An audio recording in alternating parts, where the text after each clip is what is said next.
Hello, everyone, and welcome to the Tonight Show podcast for today, the 26th of September, live on YouTube. Apologies for the slight issue with my laptop before we go on air. I'm joined by Labour Party supporter Zach Chambers for all the latest news. Hello, Zach. Hello, Charlie. Hello, mate. Hello. Now, we start the show off with, did anyone find sausages? Now, this is a reference to Sir Keir Starmer's speech the other day on the Gaza war. Instead of using hostages, he decided to use something that you buy at a supermarket. Oh my god, I absolutely love this. For me, I have to say this could be meme of the year when you hear about a prime minister who apparently decides to reference hostages in Gaza to the supermarket product that you buy on your shelves. Now, I know a lot of people might find that very interesting, the fact that you go around buying your sausages all the time, but it's clear to me that this is what he had to say during his thing the other day. Have a listen to this. This is what the Prime Minister had to say during the Labour Party conference the other day. So I call again for restraint and de-escalation at the border between Lebanon and Israel. Again, all parties to pull back from the brink. I call again for an immediate ceasefire in Gaza, the return of the sausages, the hostages, and a recommitment to the two-state solution. A recognised Palestinian state alongside a safe and secure Israel. Well, that was the Prime Minister there basically not using the right word, and it was certainly a comedy gaffe, I'll say that for one thing.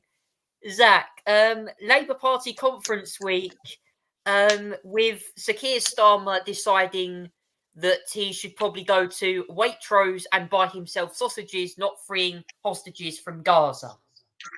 The sausages are many miles away from Israel and the Middle East at the moment, I have to say. Yeah, it's definitely a gas. It's not exactly on the levels of Boris Johnson rambling on about Peppa Pig or something like that, or then Rishi Sunak awkwardly standing at a camera for 5 seconds and thinking he's not on air, but hey-oh. But yeah, it's not the. It was an unintended and unscripted gaffe, shall we say? He was supposed to say hostages, and then he start releasing the sausages, which yeah, I wouldn't mind freeing the sausages if there's my if I really wanted to. The Daily Mail went funnier. Sir Keir's worst gaffe yet. I imagine there's some worse sausages available. Social media often claim for return of the sausages rather than hostages. The memes have been very funny, I can't lie.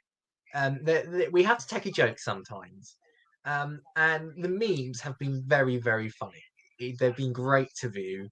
And yeah, I hope as a as for a bit of fun that Labour Party, when they get to their conference next year, that the Labour Party is happy to sell some merchandise with the free returning of the sausage memes.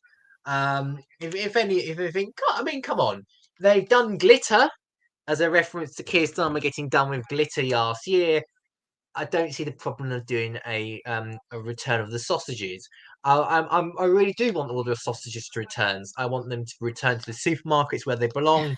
I want them to return to the factory where they're cooked. I want them to return to alternative ingredients where they sometimes the meat is actually taken out of them in terms of filled with corn stuff.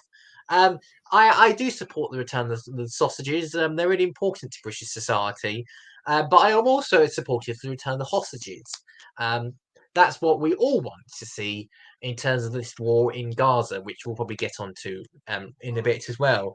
Apart from that, I suppose his speech was actually fine. Not groundbreaking, but decent enough for a conference speech. There was Labour Party conference. I don't think went as well as last year, despite the fact You know, they're in government now. You think this would be a home run, but I suppose the problem that Keir Starmer has is that he's got to face several policy fronts. He's got to face the winter fuel payment stuff. He's got to face his stuff with the freebies and declared gifts as well, and whether there is a government of privilege rather than government of the people. But I have to say, it was fine speech for what it was.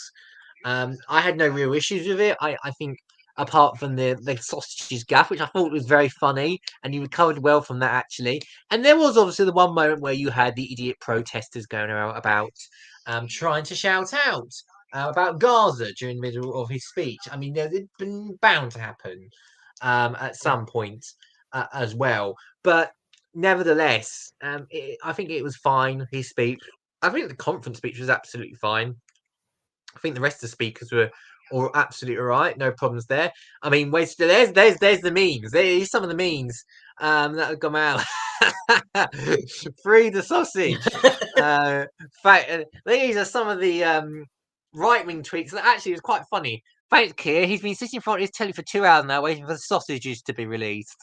I feel sorry for that dog. I mean, come on, free the sausage. Hero will rise. This is a sausage party. That presumably meant to be a sausage version of Keir Starmer as well. And there's one more above. That's supposed to be a Gordon Ramsay bar. Anything? I think Keir Starmer might get free sausages next. Maybe. I think they should. You know, he might have to declare a gift on those sausages, but any free decorations on his sausages is more than and put in the register of interests. Yeah, needs to be declared. I think on that one, but yeah. In terms of conference itself, it was pretty decent. In terms of speech quality wise, behind the scenes, I don't think the mood was as brilliant as I thought, as I mentioned before. There's all the stuff going on with the winter fuel allowance. I think there's a conference vote on Wednesday that the Labour Party lost. I mean, it's a non-binding one, but yeah, still trying to some ways embarrass the Labour Party in some ways. It was Sharon Graham of Unite the Union that put this one forward, and there was more enough support from Starmerites to push it through, really, even though it's a non-binding vote that the government will ignore as well. But otherwise, I mean, rowdy speeches from Wes Streeting, from David Lammy. I mean, Yvette Cooper gives some I watched her speech as well. She did pretty well as well. So actually, in terms of speech-wise, it's been good. It's just the behind the scenes stuff about whether, you know, this is a government privilege or not, and all this donation stuff it really overshadowed the conference just a tad, I feel. But I don't think we've seen the last of confident fighting, if you tell me, Charlie, because this coming weekend it's the turn of the Conservatives to go and fight among themselves. We always know that the Conservatives do love a little bit of fighting among themselves at conference time. This time they're coming there with no proper leader. No, Rishi Sunak's only meant to be there for a bit, and then he's going to disappear again into the distance. But we're supposed to hear from the 5 Tory leadership candidates throughout the conference as well, and to make their pitch to members as well. So you might get a bit of feisty action. Who knows? There might be a few digs along the way.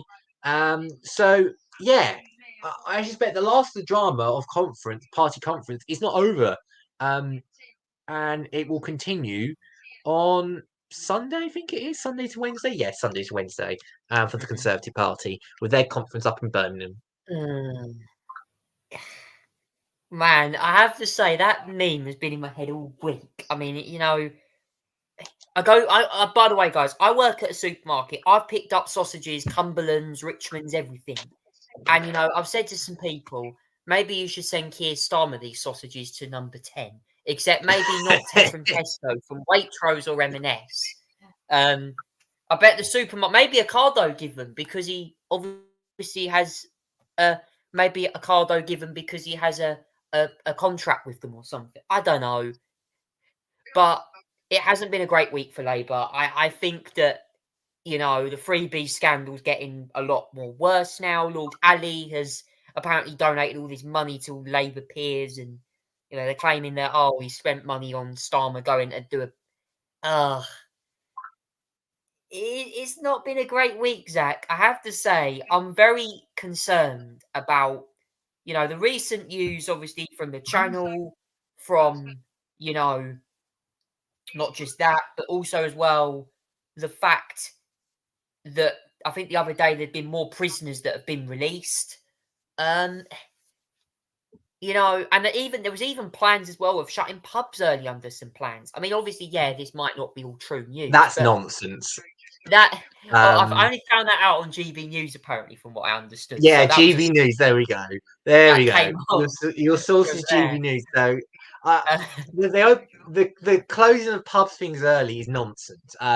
This was some off the cuff, I think, remarks that was misinterpreted by a health minister at a Labour Party conference. But it's not happening. He's that they put on the record that that's not going to be happening. But they are going to look at other preventative measures to stop people ending up in an NHS or having to go to the doctors for reasons that they could avoid using preventative measures. So if that's anything that if that's literally something that want to do rather than shutting the pubs early. I mean, yeah, there is scientific evidence to prove that that it might benefit, but for the nighttime economy, probably not a great idea. yeah, well, that's the news from the Labour Party conference. I think that there's certainly been an interesting development on that as well. Moving on now to another bit of news which has been really driving me a bit crazy this week. Formula One now. I thought I'd include the sports a bit early today. There has been huge news at RB, and I'm very, very upset actually with this news. I feel like, this guy has been treated very badly by the team. Not badly been away. Yes, he kind of had to leave. He kind of left the team to try new ideas. He came back and I'm sad he left. Daniel Ricciardo today has been unceremoniously dropped by Red Bull and RB. And Liam Lawson will replace him for the remainder of the season, which, by the way, the next F1 race until next month. Goodness me, another break. Oh, more waiting around for a race. Even though I have to say, okay, the Singapore Grand Prix last time was I'm sorry, for DRS zones, what was the point? You can't even get people driving side by side on tyre offset strategies. I mean, yeah, congrats to Lando Norris winning despite hitting the wall a couple of times. I was a bit heart in mouth moments there. But yeah, Daniel Ricciardo will no longer be at RB. He was very emotional in that interview at the last race. It's in Singapore. He was. Zach, I have to say, I was watching some footage earlier of the 2014 season when he joined Red Bull after moving from Toro Rosso, and he glistened in that car. He beat Sebastian Vettel in his first full season there. And, he's challenged he's been in the top 3 a couple of times. He's, in the top 5 in the World Championship. He was a great driver back then. And he obviously moved to Renault and then obviously McLaren and tried his hand out at different teams. Obviously came back to Red Bull recently, but just hasn't been the same, hasn't it? And obviously, he's been dropped ahead of the next race in Austin. It's a shame, really, isn't it, to lose arguably one of the most charismatic drivers on the grid. He was a great chap, wasn't he, Danny Rick? I'm really baffled at this decision. Not only baffled at the decision, but the way he's being released from the team as well.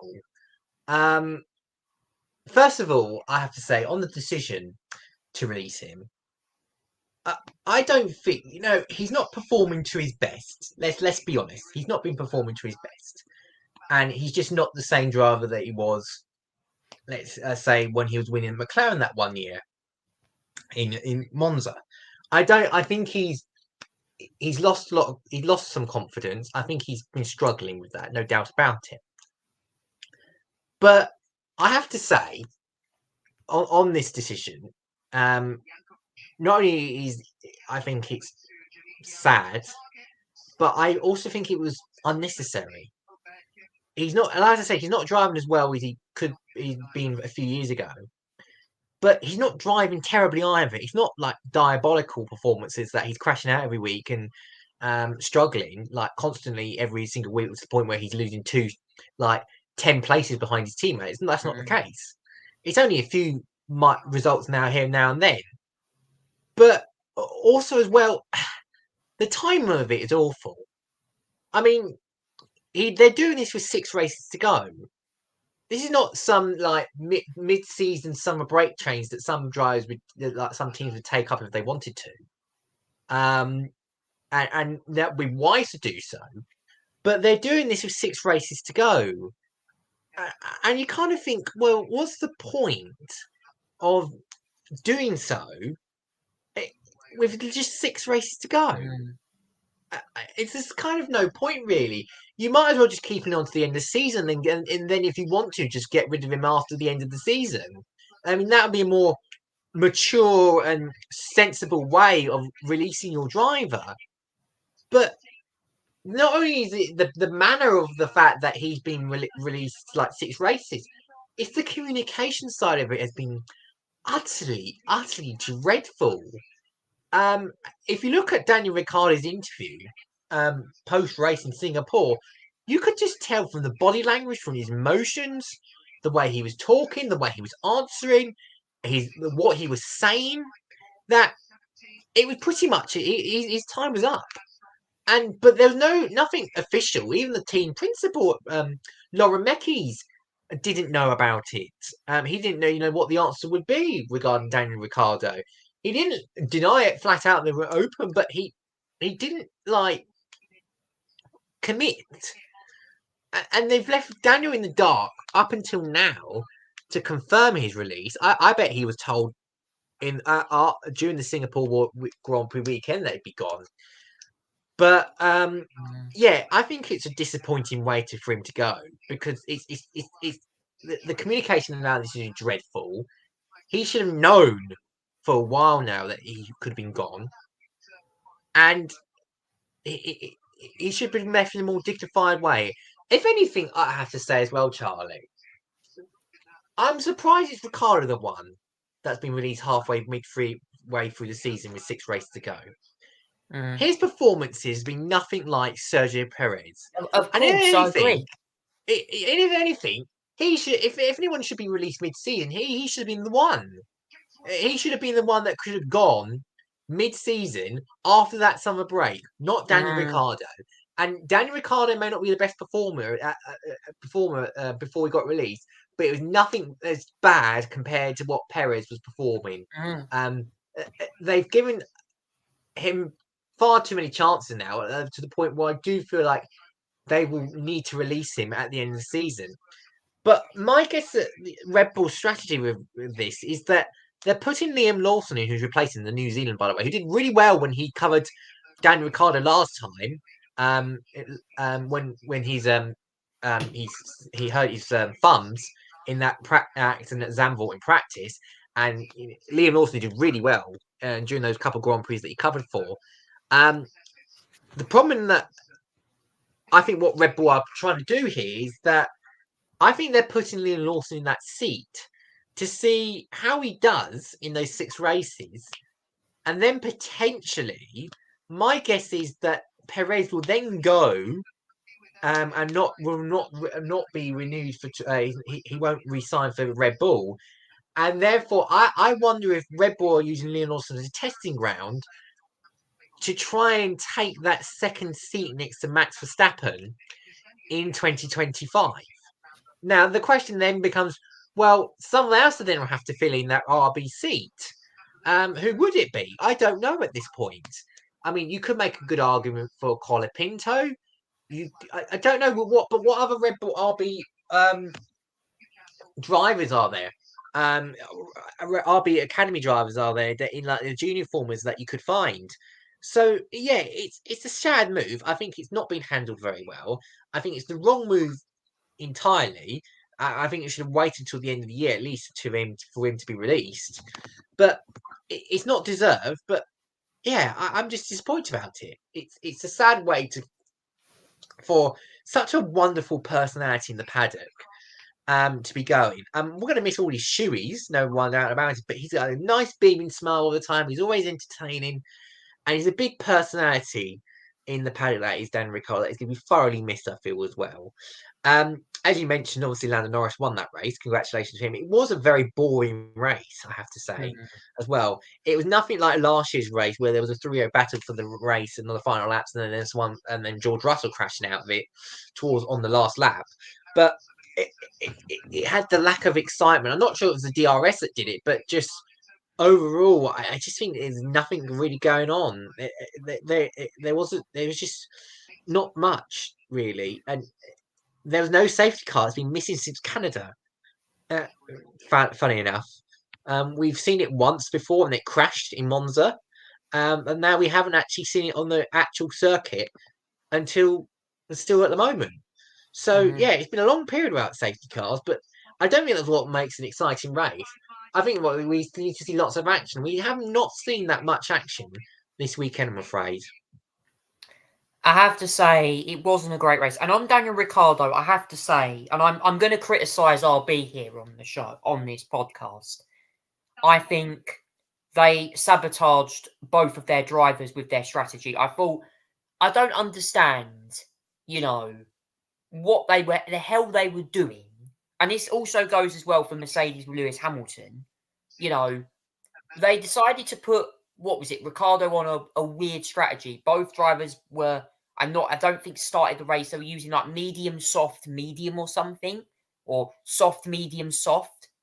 They didn't use the hard tyres. So Ricciardo ended up being absolutely a sitting duck at the end of the race because he was on warm tyres, and Yuki was then on a different strategy, and he was then moaning being behind his teammate.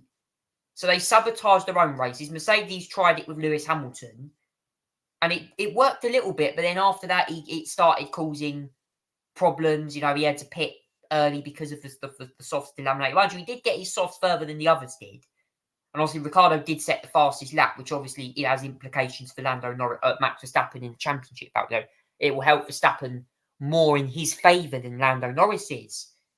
But Zach, you have to question last weekend's strategy calls, particularly from RB and also Lewis Hamilton's side of the Mercedes garage, where I feel like the teams and the strategists could have done more to actually help benefit themselves.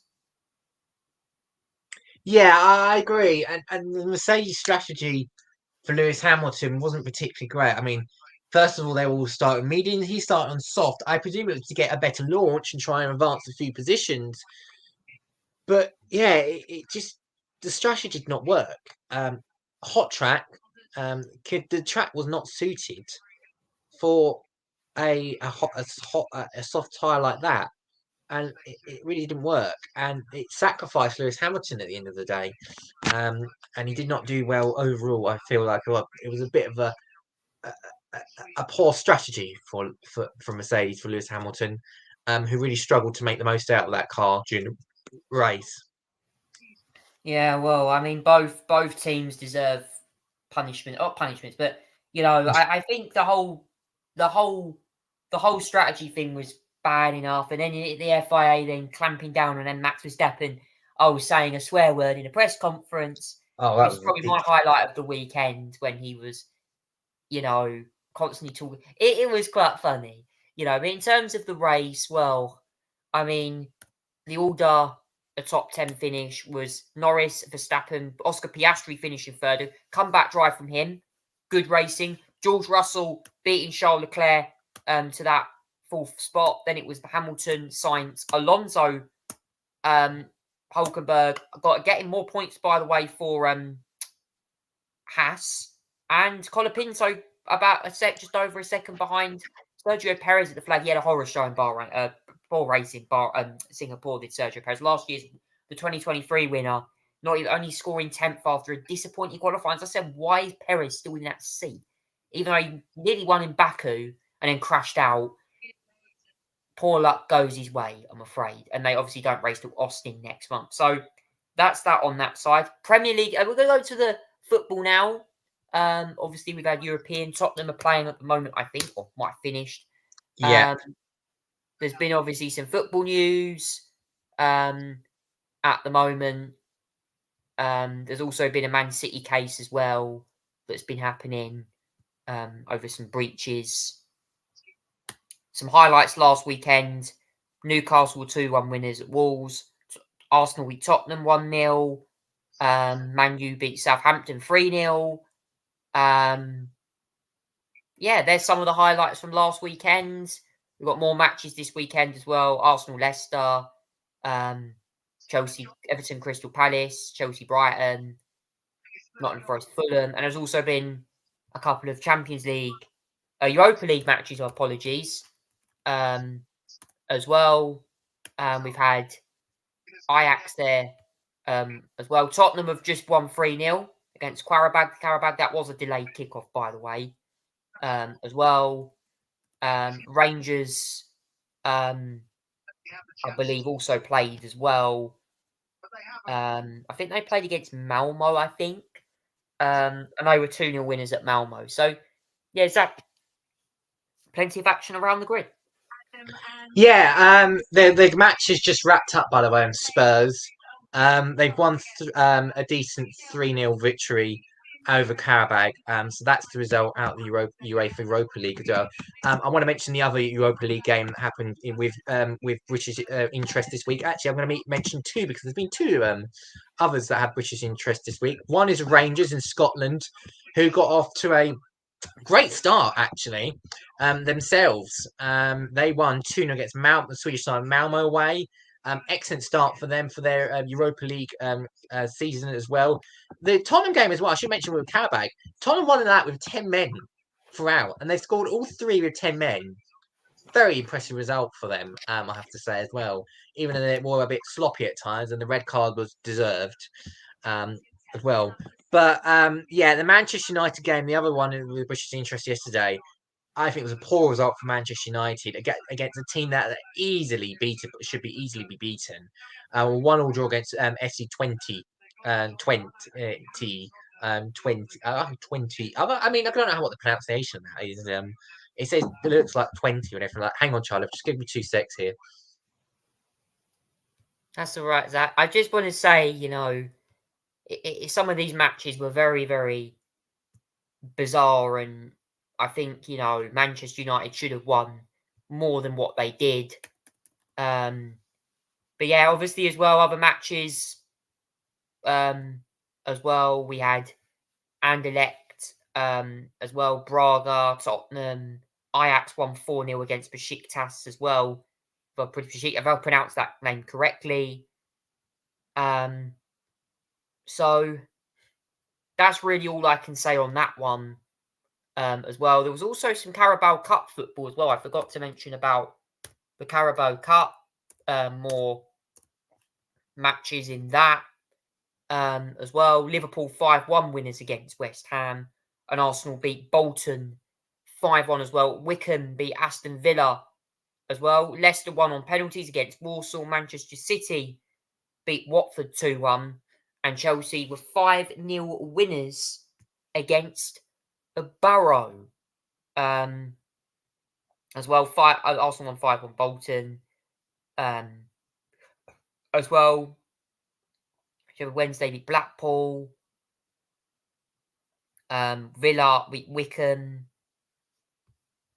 So there has been some big results, certainly in the football there as well, in the Carabao Cup. Obviously, that was the other as well. The fourth round draw's also been announced for the Carabao Cup as well.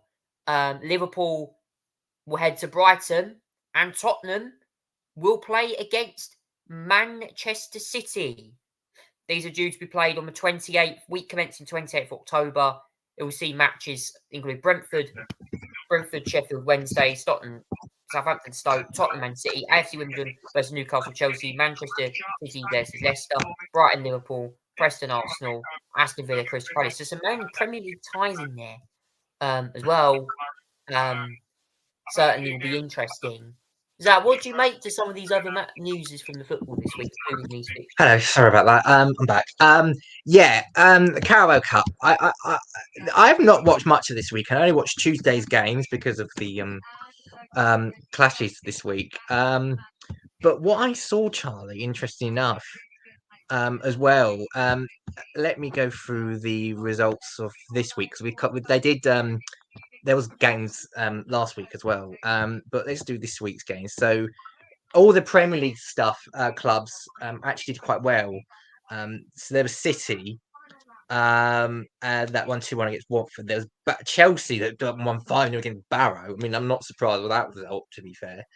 Then there's Aston Villa that didn't play well. That was the game I saw on television, but it didn't play well. But they won 2-1. Didn't play brilliantly, but they still scored enough to win, I guess to say. Arsenal, massive thrashing of Bolton. And then Liverpool with a massive thrashing of West Ham, shall we say. West Ham were actually ahead, a couple of minutes into the game, with a good corner as well. Or should we? Yeah, it was actually an own goal. It was actually an own goal by Quanasus. But then they got goals from Jota, Salah, Gakpo. Yeah, it was really, and Alvarez got a red card in the 76th minute as well. So that was really much handed West Ham's day to the shreds, really, as well. But yeah, that was not bad. But yeah, the draw is done. You mentioned it as well. So what we've got in here as well? There's actually some pretty decent ties. I mean, most of them are Premier League sides now, but you got there's a big game involving Tottenham and Man City to be played in October. Leicester have got Manchester United. I think we'll probably lose that game. Wimbledon or Newcastle, it needs to be played again because the Wimbledon one got postponed. There's a big sinkhole in the pitch there. So that's the reason why it hasn't been played yet, because the Wimbledon ground went into a sinkhole because of the weather. So they're now playing at Newcastle rather than Wimbledon. Yeah, that's still to be determined. And you've got Villa v Palace, Preston v North End v Arsenal, Brighton, Liverpool, Southampton, Stoke, and Brentford Sheffield Wednesday. So it's decent ties, I have to say, coming up in the fourth round, and the last, or should we say, the last 16, because now there's only 16 teams left. But it's important for the 16 teams to prove themselves anyway as we get to the fourth round.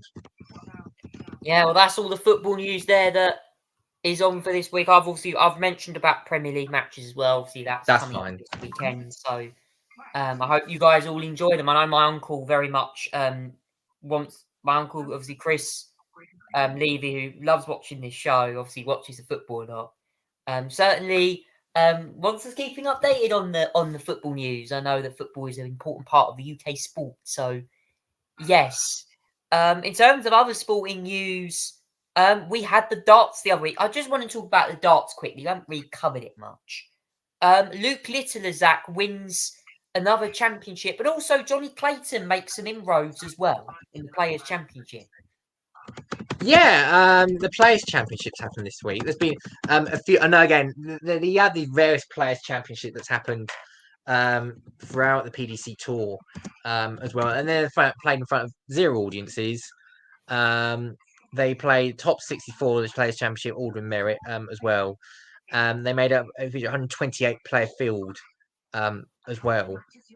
But yeah, I haven't actually seen the results at the moment, but there was a few 9 darters as well. There was Chris Dobie that did well in NLS as well. But the latest one to have a victory, I think in the 22nd Players' Championship of the year, was Gary Anderson as well. He actually won Players' Championship 22 as well. He won against Connor Scott, I think his name is. I've not heard of him before, must be, but he won 8-4 in the 22 decider. It's his first event for 2 months, Gary Anderson, and he's come back with an 8-4 victory. That's pretty impressive. He beat Christoph Ratsky as well. He also survived against Lee Cox. No, please don't laugh over that. But and then Mickey Mansell as well. He finished, and then he faced Mike Didector as well. Anderson then defeated Johnny Clayton in the quarters. And he defeated James Wade in the semis as well. And then he finished, and then obviously got rid of Connor Scott in the final. So he's done impressive job for Gary Anderson actually as well. James Wade did Wells. He did really well, I think, as well, Charlie, as well. I think he did very, very good. I mean, if you look at the last 16, you know, you had Wade that did well as well. I mean, there was a few underdogs that did really well in that, and I'm thoroughly impressed with Gary Anderson. Well, the darts are certainly going to be coming back very soon. In terms of the tournament calendar, well, there is certainly a lot of events coming up. The World Championships, obviously, coming up later in the year. Obviously, as well, you know, the World Championships being the big event in December. That is always an event that we always want to watch. In terms of the next one, we've got the Swiss Darts Trophy on this weekend on PDC TV.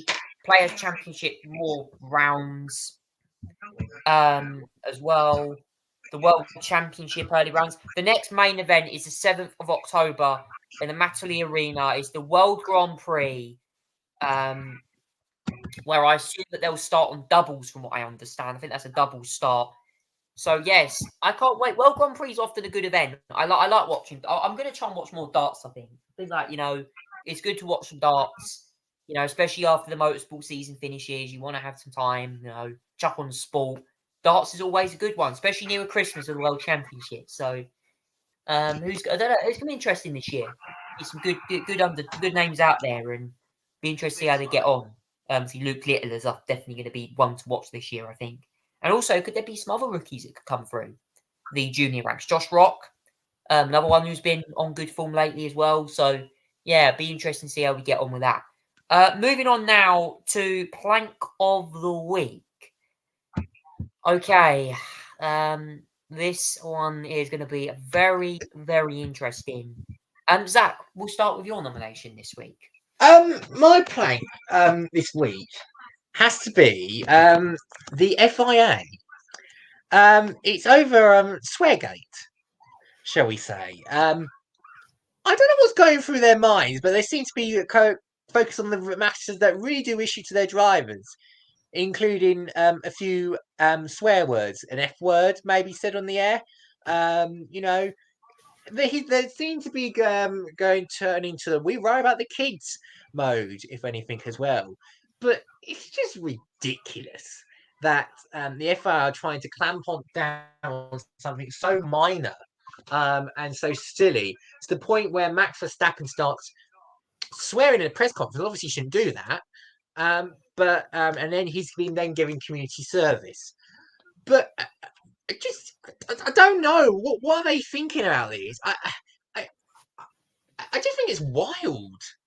Like, you've got all these issues in F1, and and they're more focused on whether drivers have said a few little choice words or not. I mean, come on, it's a bit ridiculous. It's a bit over the top. Or as the meme goes, as I've seen it before, say, what's utter woke nonsense?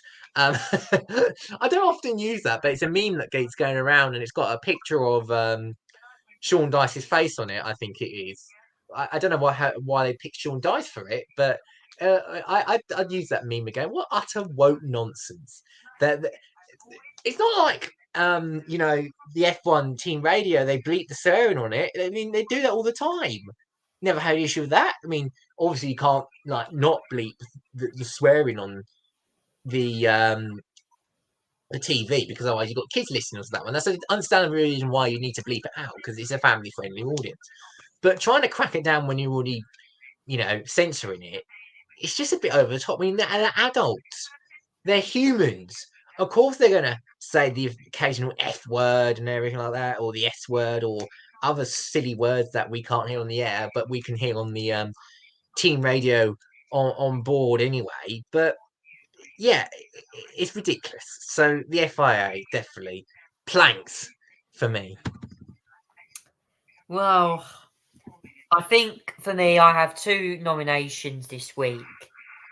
The FIA, definitely one of them. I think also as well, Red Bull. I think, you know, the FIA for causing these crazy swearing rules. I think, you know, just encourage more drivers to do it. So I think that's clearly one with him. And I have to give my second nomination this week to Keir Starmer. I'm sorry. I have to give it to him for that sausage remark. You know me. Not just that. The fact that this donor thing. I mean, Zach. This thing about his donor, the whole party issue around, was debated at conference. Spoken at conference about Labour Party donors giving them money and funding for all these events. It's just crazy. I feel like this party is kind of falling apart. I mean, the sausage stuff. I mean, it's not like I said, it's not the worst thing in the world. It's a gaff at the end of the day. It's not like Boris Johnson going off on one and Peppa Pig and all that sort of thing as well. It's just that's nothing. It's not on the scale on this. It's a funny memeable gaff that even I enjoyed. But the donor stuff, yeah, it should be handled better. It needs to be communicated better. Some of it is getting a bit out of control, I have to say. Some of the stuff like, oh yeah, Keir Starmer, took his was donated a flat for his, for his son to study his GCSEs and everything like that as well. Even though he didn't claim any money for it because it would have been worth £20,000 anyway, so he declared it anyway as if it would have been costed 20,000. That's a bit far. I mean, that's a bit too much. The Arsenal stuff, like, should he get, should be in the director's box and everything like that. I mean, I can understand on security grounds, but there's some other stuff as well, like claims and expenses that, I mean, they're declared, so nothing wrong with it in principle, in lawful terms. But yeah, it doesn't look great. And I feel like the down the street operation and stuff like Leakins of Sue Gray and everything like that stuff, it's been a messy week or so for Downing Street. Again, they need to clear this up. They need to get on top of this. Need to get on top of it fast because there's no way they're going to run an effective Downing Street with these leaks coming out of number 10 as well, unauthorised. That's the plank of the week this week. Now it's time to talk about some news in America. And Zach, Donald Trump criticizes Volodymyr Zelensky's strategy in Ukraine. Yeah, he seems to be getting a little bit upset. Trump is the fact that Zelensky has met Harris today. Zelensky's actually meeting Donald Trump tomorrow. Interesting enough, in New York. That's going to be a fun meeting. He's already leaked the details about the communications he'd had with Zelensky. He slagged him. Trump slagged him off Tuesday, I think it was, during a rally, saying, "Why are we sending billions for wars overseas?" I mean, why would you say that? You're running for president of the United States and you're running this anti-Ukraine strategy. It's ridiculous. And you're supposed to be meeting me as well tomorrow. Someone who is going to be meeting Donald Trump. Donald Trump is due to meet Keir Starmer tonight, from what I've read. Oh, that's going to be very interesting. I have to say, it may not be the greatest sort of move, but nevertheless, as well, I think it might not also be necessarily. I know the Labour Party has tried to get a meeting with Harris, so there's no there is no sort of favoritism in that sort of thing as well. I think it's good that they're meeting both as well, but I think it's important that you meet people that you're going to work with potentially in the future. But yeah, that would be a fascinating dynamic anyway between the two of them. So yeah, I have to. It's been one of those weeks in US politics where you think, "Oh my God, did he really just say that?" In other US news, well, and I mentioned this is something beyond Donald Trump as well. I think we should mention Eric Adams, the New York mayor, has been indicted on several charges, actually, Charlie. And this is actually a very big story because this is the Democratic mayor of New York City, who's supposed to be running New York City, but he's been indicted in a federal probe as well. The federal investigators searched the mansion that he's in on Thursday morning before prosecutors were expected to unveil details on the indictment as well. I want to see what the indictment is. So he's been charged with 5 counts of criminal offences, including bribery, wire fraud, and soliciting illegal foreign campaign donations. They sought to illegal campaign funds over £75,000 in luxury travel benefits from a Turkish businessman and an official seeking to gain his influence. He's a former police officer himself, so that's quite ironic seeing a police officer being charged for breaking the law. You couldn't make it up. That's incredibly incredible. He's denied wrongdoing, but if the charges are sort of proven in a court of law, he could face up to 45 years in prison for his crimes. So yeah, it's terribly convenient for a police officer to end up a former police person to end up on a law and order basis charged with a crime. Yeah, just a terrible look for him. Should he stand down? Yes, I think he should. There's no excuse about it. I think it's time for him to go.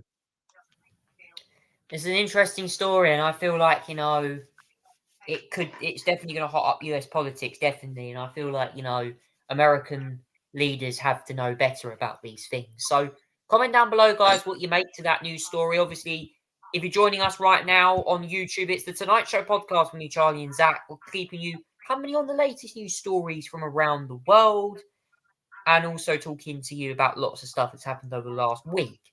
Now, it is time for Conversation Street. Tonight, a couple of things I want to talk about. Number one, I want to talk about a hurricane that is heading across parts of America right now and parts of the Middle East. Now, this is Hurricane Helene. It is barreling towards Florida. I think Walt Disney World have announced some closures at the moment. There is some live updates from various sources about the hurricane. It has brought some devastation across parts of, I think, the Caribbean as well. There's been some damage, flooding. I think some parts of America have had some flooding. I'm not sure, but it's hurtling towards Florida. It's expected to make landfall as a Category 4 hurricane in the Big Bend. Authorities warn it could be catastrophic and unsurvivable storm surge, where inundations could reach as high as 20 feet, that's 6 meters. Residents have been urged to evacuate areas that warmed up. 8 inches of rainfall is predicted. Tallahassee, Florida's capital city, 200,000 residents could be significantly impacted by the hurricane. There was also extra flooding that was put in, apparently happened as well. This was St. Petersburg in Florida, the Gulf of Mexico, where it crashed, St. Pete's Beach as well. Zach, what do you make to this hurricane, Hurricane Helene? It's going to certainly potentially be a difficult one. And some areas have already flooded before this hurricane has even begun, as well, just seen from the images that I've seen as well. It's expected to reach landfall at Florida's Big Bend around about 12:30 our time, which is 7:30 Florida time. So it's a Category 3 at the moment with about 120 mile-an-hour winds, but it's expected to reach as high as 6 meters in some areas. Some the city that's supposed to expect to be hit is Tallahassee, which is supposed to be the biggest hit of this hurricane. It seems to be direct target. St. Petersburg as well has been hit by it as well, by heavy winds. As well, St. Pete's Beach as well. I've seen, there's some heavy rain there as well. But yeah, it's supposed to come a Category 4 at some point, as well. So we think in a couple of hours, actually, it's supposed to become a Category 4, but it's going to go through parts of Florida, potentially parts of Alabama, Georgia, as well, where it's going to be a Category 1 hurricane, as well. But yeah, it's 200,000 residents in Tallahassee, will probably be very much affected by this, and yeah, it's a very severe problem. Everyone should take cover as soon as possible, really. If you're going to do it, you need to do it now. Either you're going to go or stay. You're taking a risk of either, but yeah, big decisions to make, but hopefully everyone stays safe overall. And Governor Ron DeSantis has said that earlier people should expect flight delays and cancellations. Already warned every minute that brings us by conditions would be too dangerous to navigate. He also says, well, this area's had a lot of major damage. And he says, urging residents impacted to leave as soon as possible. But basically, the Governor DeSantis warning about the effects of Hurricane Helene. Obviously, he has warned many times before about other hurricanes. So yes, obviously he stood down and endorsed Trump to be president after running an unsuccessful election campaign. I think he meant to be running? I don't know on that one properly for president, but yes. That's one news story that has certainly been on the headlines this week. I think, it's important. The next thing I want to talk about tonight is something careers-based, but not just careers-based. I'm going to be talking about DJing. Now, as you guys know, this industry is a great industry to get into. It's creative. It's one of the hardest to get into, but I have to say, DJing can be an amazing career to have. I went to Ibiza Rocks literally just a few weeks ago to watch some top level DJs. Obviously, yes, Craig David was there. Obviously, slightly different with the TS5 stuff, the DJing, and of course, dropping the own songs, but also his own music as well. And obviously, vocalizing, MCing, singing, all that kind of thing in one performance. By the way, his new song "In Your Hands" drops tomorrow as well. I just want to let you know on that one. The new music video is out at 10 o'clock on YouTube. And of course, as well, there's been loads of DJs that went there. Patrick Zemi as well, another DJ. Now, this industry requires you to have fast thinking, very quick finger speeds. And also, as well, you got to have a connection with the crowd. You got to show great body language, have an emotional connection with the crowd, because you could be doing a small gig. You could start off at somewhere small, like maybe a wedding function, or maybe, just a party or stuff like that. But you could be doing big gigs. If you want to take this further, Glastonbury could be a huge future gig for you, football stadiums, or Ibiza Rocks, the home of the pool party, where you could perform in front of a couple of thousand people. Macy Lancaster was one DJ that I really enjoyed her set. She was there as well. She apparently won a social media competition, even on social media, And one DJ that I've been really inspired by is a DJ called Jake Smith, who has cerebral palsy. So he DJs from a wheelchair. But he is amazing. He's played across all of Ibiza, some of the big clubs as well, like Ushuaia, Es Paradis, as well, Amnesia, some clubs as well. He's played at, even over in the UK, Creamfield, some of these big festivals. And, you can get into this via like music or electronics or anything like that. There are pathways to get into this industry, and you get to use professional equipment as well. You get to use Pioneer branded DJ mixing desks, which is really cool. I mean, Zach, I must admit, I'm more of a beginner. I'm not a professional DJ. Obviously, I have one at my house, on my flat here, and I obviously play my own songs. Obviously, these apps are connected as well to the software. In terms of this industry, it's a creative one. However, though, it does breathe a huge fresh air into the world of career opportunities in this sector, because it's such a huge sector that can really be beneficial. I think so. Definitely, the DJing is a huge sector as well. It's varies between those who just DJ a load of mixes and play a load of songs, and those who actually create songs and play DJs. You've got the biggest hits, biggest DJ out there. You've got Calvin Harris, Sigala, have all got hits in the times as well. Joel Curry, Nathan Dory, all big DJs as well. I mean, there's loads of them. Some of them started their careers. Some of them are really senior. I mean, Calvin Harris is very senior, for example. And they all come in different forms as well. You got your dance DJs, you got drum and bass DJs as well, jungle as well. But there's an industry if you want it. I mean, if you want an actual career, becoming a big pop DJ, like want to create music and all that sort of thing, it's a difficult road to get through. Can't lie. But if you want to start playing some desks and playing the best mixes to people and show your creativity, I'm sure there's a path through it. As well. Just put on a few performances, why don't you, online, anything like that. You might get noticed, and then you might be performing in the club one day. Who knows?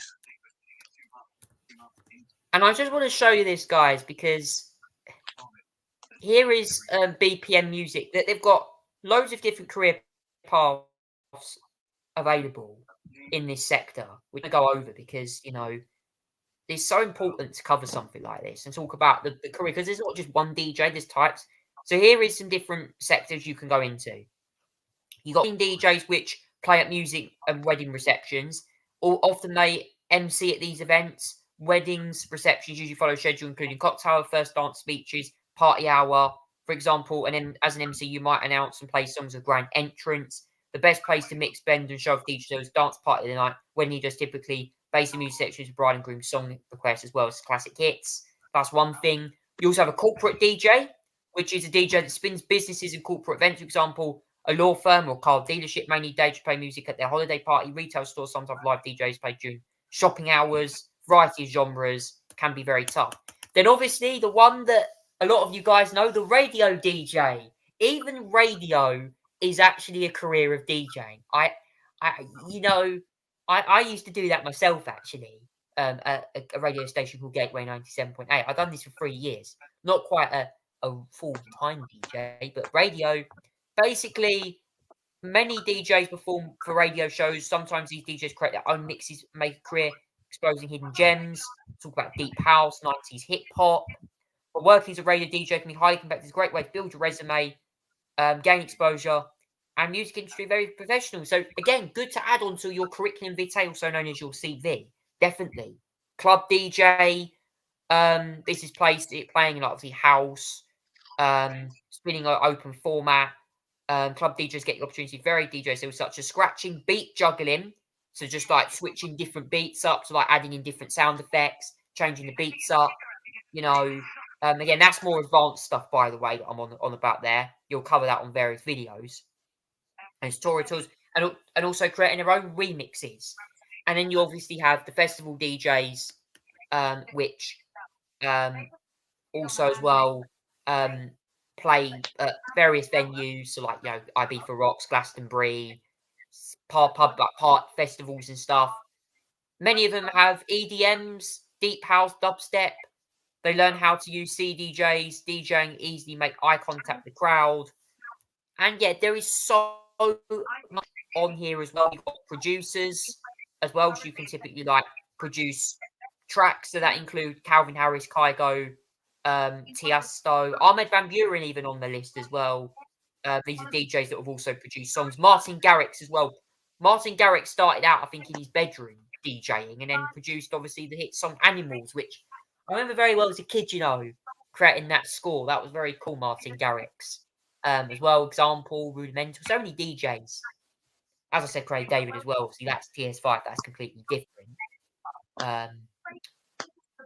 And yeah, obviously these DJs, you know, professional, tour all over the world. They produce songs as well, and also DJ the mixes for them, create their own mixes online as well. I mean, Zach, you know, obviously pass from your experience of seeing these DJs as well. Rehearsals for a set take a lot of effort, and you know, as some of the DJs mentioned, obviously James Hype's another one I forgot to mention as well. What do you expect DJs have when they're performing to the crowd? Because they need a lot of energy, don't they, to hype up the crowd for a performance? Oh yeah, they do. I've obviously never seen a rehearsal that much, really, to be fair. Because the ones I've seen are back to back to back to back, back to back to back, so they're only breathing space. Once they're on there, they're on there.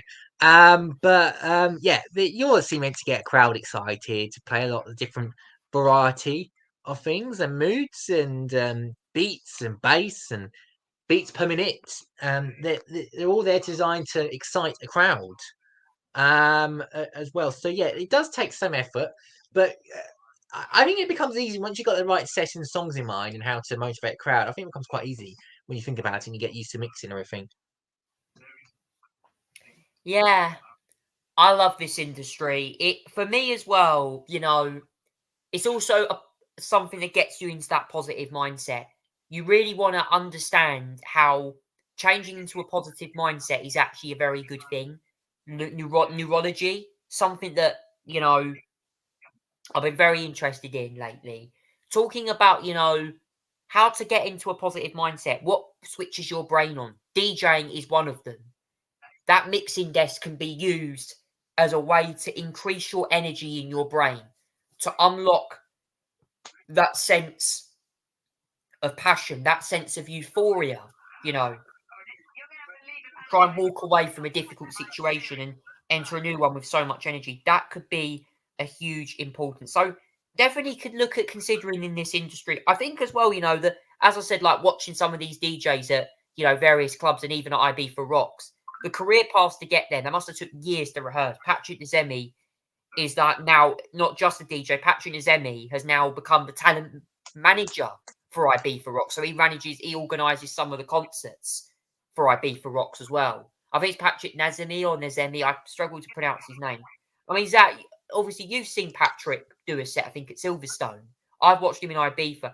And he is a very unique DJ. He hypes the crowd up. He's a warm-up, obviously, to the main event. And he just, you know, and also as well managing IB for Rocks as well, sorting out all the gigs for them and, you know, reporting back to their main managers. This guy has got a lot on, and trust me, he is a huge inspiration to many people, definitely. I mean, he knows how to get crowd going. Let's just say, it's a good warm-up act before a main set. No doubt about it. If you want a warm-up act and you need someone to not get bored, he's the one. He's excellent, and he certainly does the job really well. We heard lots of classics whilst we were there with when he was DJing. Yeah, he managed to get a crowd really on its feet and really moving. And as I said, guys, you know, you don't even need to. Literally, the best thing to do is, you know, buy something online, get a mixing desk from like Argos or wherever, you know, buy a speaker with it, headphones, even a mic if you want a mic, if you want to do a little bit of MCing, because some DJs do freestyles. Like, as I said, Craig David does the MCing for his TS5 and the singing, you know, or just most DJs are MCs. That's what they call disc jockeys. They just rap to certain things, you know, and do back announcing. It is something to have a go at, and or you could do it online, or you could just buy a desk, do it at your own home, use a laptop, use a phone, record yourself, edit your recordings. You know, you could actually convert these into MP3 files. MP3 files will allow you to send these videos compatible to spots, faces like SoundCloud. SoundCloud is a good program to use, definitely, or Mixcloud even as well, where you can like upload these sets to, use Audacity or something, or like to record them. You can actually do that. You could actually use a laptop and record these sets. It's so easy. The creativity behind this act with the world of IT is massive. Absolutely. There's a lot of electronic ways and methods to get these to DJ. Online tools, SoundCloud, as you mentioned as well. There's a lot of software. Many people use software these days to do the DJs and produce music. So yeah, it's creative, and I imagine obviously as technology advances, hopefully AI is going to be a thing, and I just hope they don't overuse that in music because I don't want to really ruin it with the music. Maybe AI to create beats or something like that. That'd be great, but not AI to create vocals. I don't think I want to see that happen. I'm certainly for that. That'll be very interesting. I think, you know, I'm definitely gonna take that on board as well. The next song, we're gonna have the musical interlude this week. This week, we're gonna play for you a song that I think has got a lot of meaning to do with DJing, actually, and I feel like we need to throw back to something quite interesting. Ladies and gentlemen, this week we're playing a special song. And this song is a song that James Hype recorded with Craig David. Ladies and gentlemen, No Drama is playing. We'll see you in a few minutes' time.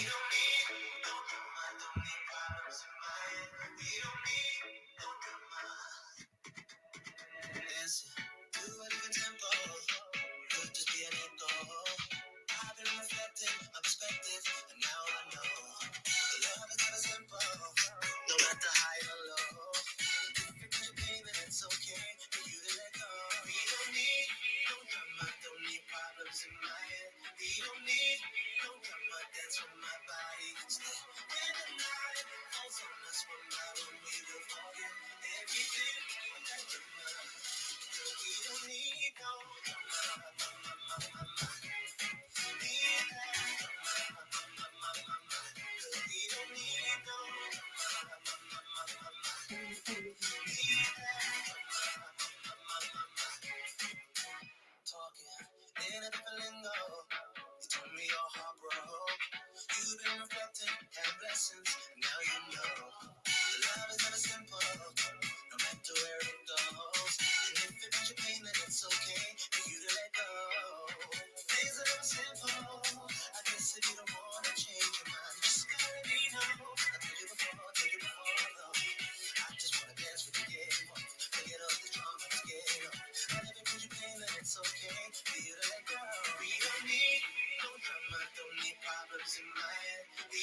Oh man, what a tune! By two heavyweights of the world of DJing and music, of course. DJ and singer Craig David with James Hype. Zach, two titans collide. What a tune! Yeah, it's been a while since I heard that one actually, so it's been nice to hear that one definitely as well. And it was a great song when it came out actually, so yeah, really good to hear that again. Yeah, and obviously James Hype, great DJ. Craig David doing the TS5, and of course that was actually recorded at IB for Rocks, by the way. Like, how authentic is it to see a whole music video? The music video for it as well is really cool because it goes on James Hype. It shows you James Hype arriving at, I think, Stansted Airport or somewhere, and flying over to Ibiza and then meeting Craig and then performing the song at the concert. And it honestly, the storyline behind it's really good. Like, it's actually like a journey to Ibiza. Like, it's like a club in paradise in the world. What a video as well. Great song, great for the summer as well. I know it's not summery anymore now, so make the most of it while you can in Ibiza because the closing parties have just finished over there. So, yes. Right, time now for the newspaper headlines now. We've got some pretty important business to talk about. And there is certainly going to be no drama on that forefront. Or there is drama. Let's have a look at the newspaper headlines. And have a look at what's happening on here. Now, the papers. We also will cover on here as well about the shocking, obviously, developments as well in Lebanon as well. The Daily Mirror, Al Fayed. The Daily Mirror questions Mohammed Al Fayed arrest despite 19 abuse allegations. Now, I believe this did come out on the news the other week. I think it was was he the ex-CEO of Barclays or something, or a bank? I think it was a bank or something. I remember. Not ideal. The Times goes, Rachel Reeves set to profit, tweaking debt rules. The Guardian goes with Benjamin Netanyahu, says Lebanon strikes will go on despite the ceasefire. Obviously, there's horrible news happening over there as war intensified. Daily Telegraph, I told Harry not to leave the UK, reveals Johnson. Daily Mail, goes with Boris, my mainly pep talk with Harry in a bid to stop Megxit. Daily Express, it feels like they don't want to come back home. Goes on, a woman is travelling 206 miles to see her husband in the care home, having issues with the social care system. Guy goes, budget change, higher interest rates for longer, Rachel Reeves said. Revealed Starmer's 3-pillar blueprint to help rebuild ties with the EU. Some more on, I'm assuming, undermining Brexit. On that one, Metro, hijacked on 1 hour on rush hour trains. Hackers infiltrated Wi-Fi at a major railway station. Post-examiner, phobia messages. Daily Star, 27-foot teaching aid for kids gives them the heebie-jeebies. Oh my god! Of the creepy baby giant doll. And finally, tone down tax rate on non-rich dom. So, Zach, plenty of papers for the 26th of September. Oh yeah, I mean, I'll get to the baby doll in a minute. That's not a bloody baby doll. That's not at all. Get to it in a minute anyway. Start with the Mirror first. How did he escape justice? This is Mohammed Al Fayed, who tasted multiple claims of sexual offences whilst he was alive. Today, the Daily Mirror reports rated how Mohammed Al Fayed evaded arrest. I wonder how he wasn't even arrested, despite the fact when he was alive there was 19 complaints, sex abuse complaints against him, but he was still never arrested. I think it's extraordinary, and it's a disappointing job that the police have not been able to didn't arrest him at the time whilst he was alive, and obviously even more allegations come out since then with extraordinary amount of allegations, sexual allegations, assault of ones, claims against them, suing as well. I mean, it's just there clearly it must have been something going on, but I'm surprised he didn't get arrested on that as well. It's really shocking to see. Let's do the Times next, and let's also do the Eye and the Financial Times all in one go, because this is about Rachel Reeves actually, in some ways, but also the physical rules as well, and some of the stuff around the non-doms potentially. This is the sort of budget stuff that we're talking about here that potentially might be looked at in the budget, and it started to leak out slightly to the press at 1 month before the budget, which was on the 30th of October. Rachel Reeves, according to the Times, is looking at, and this has been a bit of a story throughout the week actually at Labour Party conference. Rachel Reeves is looking at potentially tweaking the rules on borrowing. The way it is that some of the stuff that you could borrow could be taken off the government books or offset somewhere else, or that the borrowing rules could be loosened up a little so that you can actually borrow a lot more money within the physical rules possible. Now, if Rachel Reeves' estimations are correct, then she could get up to £50 billion from this borrowing change, and it could be used on infrastructure, housing, green energy projects, and a lot more investment as well. This is, I actually think this is a good move. Because she's apparently asked the Treasury to look at changing the government borrowing and her windfall. Because I think what she's seen is that the current system in Treasury means that it stops long-term investment in the UK that could grow the economy. She's asked them to change the way the government measures debt, which could allow the government to offset assets, such as the 236 billion owned in student loans against the one national debt, as well. So how economists have calculated that if some rules had been in place at the time of the last budget, would have amounted to about £50 billion worth of additional headroom. So it would fund the National Wealth Fund and found the cost of GB Energy, but it also found, find money for infrastructure and that sorts of things as well, without needing the move to increase day-to-day spending as well. The expectation, according to the Times, is she's expected to raise taxes on capital gains, change the rule around inheritance tax as well. But yeah, that's one area. One area where there are talks about potentially slight watering down, however, according to the Financial Times, we'll do that next, is the raiding of the non-doms. There are some fears in government that the raiding of the non-doms could actually raise not even that much money, to the point where it becomes you lose money, if anything, from raiding the non-doms. Now, I think that's surprising. Nevertheless, if they come to that conclusion, but it's something to look out for. They wanted to raid an extra £1 billion a year in taxing non-doms further, but they want to end special status as well for non-doms. But I imagine they're trying to find it in a way that scale it back a little bit in terms of a way that actually gives money for value. So understand that, but it'd be disappointing, but I think it's understandable if they're trying to do it for value of money. And the other thing I want to mention as well, the budget rule changes risks. There is a risk of doing it as well. Economics warns, some economics have warned that Rachel Reeves' change, according to the could result it could result in high interest rate for prolonged periods. It could take tax interest rates and mortgage deals higher. As well. Jeremy Clump has claimed that analysts carried out them suggest more borrowing could add 1.25% to the interest rates.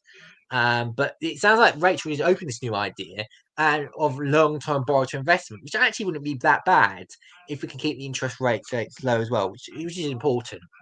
But yeah, that's the story from the Times, the Financial Times, and the Let's do the Guardian next. Netanyahu said Lebanon strikes will go on despite the calls for ceasefire. The US and several other multiple European countries has called for a ceasefire between Israel and Lebanon at the moment, because of Netanyahu's prolonged attacks on Lebanon. Now, lots of targets, Hezbollah targets, being targeted and struck within Lebanon itself.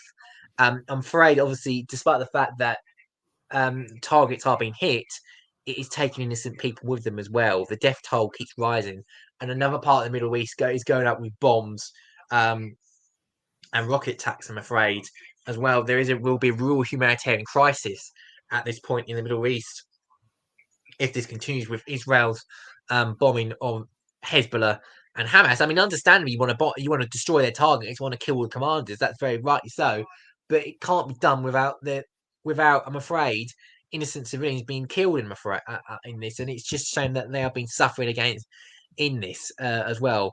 So that's the Guardian. Let's do the Telegraph and the Mail, because they got bits on Boris Johnson's new political memoir as well, and it includes a bit as well where Boris Johnson tried to get Harry, Prince Harry, not to leave the United Kingdom. He advised Prince Harry against the United Kingdom, seemed to encourage him to remain with him for but obviously that didn't happen. It looks like that's an extraordinary revelation by the Telegraph and the Mail that he tried to, get him to keep Prince Harry in the UK, but obviously it's a shame it didn't happen towards the end of the day. But yeah, it's unfortunate, but I'll credit Johnson this one. I'm glad he tried to get Prince Harry to at least spend some time in the UK as well. But it obviously clearly didn't work as well, unfortunately as well. But we're going to hear more about Boris Johnson. His memoirs coming out very soon. Next week on an interview at 7:30 on BBC One with Laura Kunsberg next week. That'll be fascinating to do. Not saying I want to watch it, but hey, oh dear. Let's do the Express. It feels like they don't want him to come back to me. Vanessa Cameron on a 260-mile round trip to see her husband 76 in a care home. A distraught woman is having to make a 260-mile trip to see her husband in a scandal that exposes the crumbling social care system.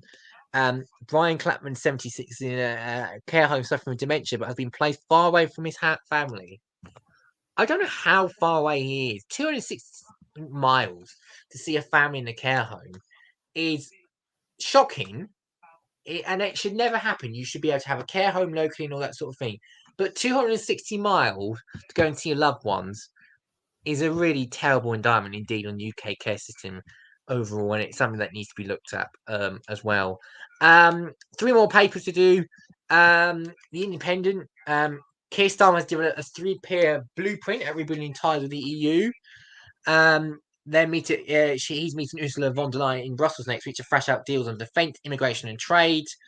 The PM is still not sure about how to deal with a deal on young people as well. He doesn't want to reveal his hand before he reveals to Brussels next week. But clearly this trip to Brussels is to build ties with the EU and build closer ones as well, and trying to deal with the key issues of our time at the moment, and that's going to be a really important visit as well. The Metro, why jacked on rush hour trains? This is the fact that cyber hackers have hijacked Wi-Fi at major railway stations across Britain. Some of it was pretty appalling, to be fair, posting a sickening Islamophobic message about terror attacks onto thousands of mobile phones. It said, "We love you, Europe," with details of past terrorist attacks on the UK. I wonder if it's Iran or doing that sort of thing, because it's sort of the thing that they post about as well. But that really is bad, that customers getting that Wi-Fi, and I definitely have to think you have to look at the systems on that one to prevent that happening. And finally, the Daily Star, and a big, giant baby doll, 27 foot. As well. The Daily Star revealed that a giant educational doll is an unsettling town during its eerie appearance. I don't like the look of that. There's something equally creepy about it. And yeah, it does look like something out of a horror film. Imagine if it was opened its eyes and it put laser tags out of it. I don't think I'd want to meet that baby doll anywhere near me. Teaching that for kids, no thank you. I'll hide the kids if possible. Don't take your kids near this one. Don't. Whatever you do, don't take your kids against the doll, because you're gonna get scared.